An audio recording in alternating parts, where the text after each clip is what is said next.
గోదావరి నది పశ్చిమ కన్మల్లోని నాసికా త్రయంబక్ వద్ద గల విలా సరస్సు వద్ద జన్మించి మహారాష్ట్ర గుండా ప్రవహిస్తూ తెలంగాణలోకి కందకుర్తి వద్ద ప్రవేశించి బాసరను దాటుకొని వెళ్తుంది. ఇది బాసరలో ఉన్నాం.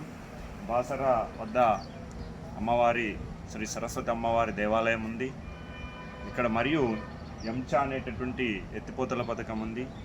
ఇది తెలంగాణలోని మొట్టమొదటిగా ఉన్నటువంటి ఎత్తిపోతల పథకము. దీంతో పాటుగా అలీసాగర్ ఎత్తిపోతల పథకం అనేది ఉంది. ముందుగా పోతే మనకు తూర్పు వైపున ప్రవహిస్తూ పోతున్నప్పుడు అక్కడ ఎస్ఆర్ఎస్పి శ్రీరామ్ సాగర్ ప్రాజెక్టు కలిగి ఉంది.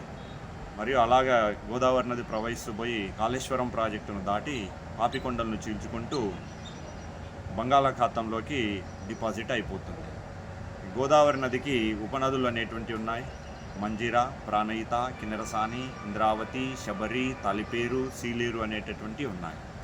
ఇక్కడ ప్రధానమైనటువంటిది జ్ఞాన సరస్వతి అమ్మవారి దేవాలయం ప్రధానమైనది. ఇక్కడ అక్షరాభ్యాసం అనేటటువంటిది చేయడం చాలా ప్రశస్తమైనటువంటిది.